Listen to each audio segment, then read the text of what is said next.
જાહેરનામા અનુસાર કચ્છ જિલ્લાની મહેસૂલી હદમાં આવેલ તમામ ટ્રાન્સપોર્ટ ઓપરેટરોને પોતાના વાહનો પર કામે રાખેલ રાજ્ય બહારના ડ્રાઈવરો ક્લીનરો બાબતે જરૂરી કાર્યપદ્ધતિ અમલી કરવાની રહેશે।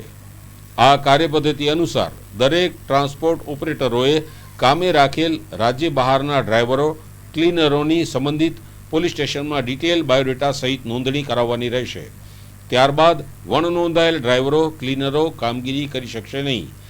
કામે રાખેલ રાજ્ય બહારના ડ્રાઈવરો ક્લીનરો પૈકી કોઈ છૂટા થાય તો તેની વિગત તથા નવા ઉમેરાયેલા નામોની યાદી દર માસે જે તે વિસ્તારના નજીકના પોલીસ સ્ટેશને પૂરી પાડવાની રહેશે। કોઈ પણ ટ્રાન્સપોર્ટર ઓપરેટરો રાજ્ય બહારના ડ્રાઈવરો ક્લીનરોની નોંધણી કરાવ્યા સિવાય કામે રાખી શકશે નહીં। જાહેરનામાના ભંગ બદલ તપાસ કરવાના, જાહેરનામું પાલન કરાવવાના અને તપાસના અંતે ફરિયાદ રજૂ કરવાના અધિકાર જિલ્લાના પોલીસ અધિકારીશ્રીઓ તેમજ હેડ કોન્સ્ટેબલ કે તેના ઉપરના કર્મચારીઓને રહેશે।